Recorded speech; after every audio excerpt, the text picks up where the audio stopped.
Hi everyone, this is Anthony Amatrano from the Mendon Upton Regional School District with a quick tutorial on inviting students to your Google Classroom. In the first video we created a class, and in this video we're going to be inviting students to your Google Classroom. So when you're logged into your Google Classroom, you're going to click on the Students tab, which is right here in the middle. And at that point you have two options to invite your students to your class. We'll go over these permissions in just a second.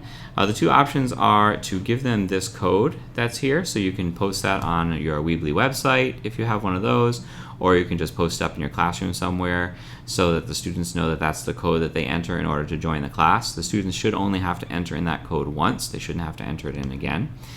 So you can do that, or if you'd like to invite them by email, if you have a readily available list of email addresses for all your students, which you could export from iPass if you wanted to. You could click the blue invite button and it's going to bring up a window to enter in some of the students' information.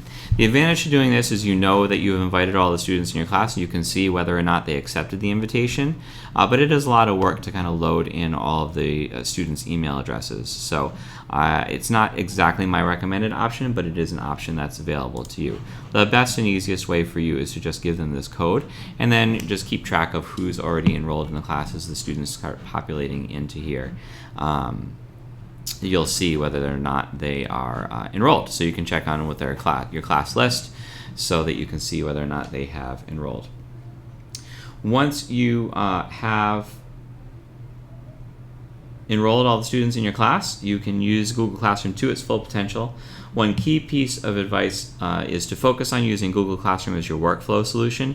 You want to make sure that it's focused as being the place that students ask questions of you, for you to pass out assignments, for you to collect assignments.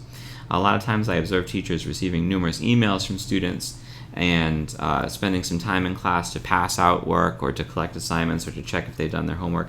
Google Classroom exists to make these types of management activities easier for you and to take less class time for that kind of stuff and more class time for hands-on learning or to be engaged in discussion or something like that. So something a little bit more project-based and activity-based rather than just walking around the classroom and checking if their assignments are turned in. So the Google Classroom is designed to make that easier for you, and if there's any way that we can be helpful to that, please submit a help desk ticket or send me an email at amitrano@mers.org.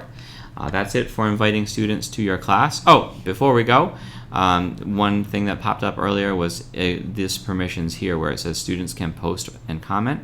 If you click that, you can have three options. Students can post and comment, which means they can post to the stream, ask questions, engage in discussions online, or students can only comment. So if you only want them to answer questions that you post on there, that's fine. They can't start their own original posts. Or only the teacher can post and comment. So if you don't want to have these online discussions here in this platform, then you can turn that off. Those are your three options there. So again, if you have any questions, please don't hesitate to let me know. And our next video will focus on the various things that you can post in Google Classroom. Thanks a lot. Have a great day.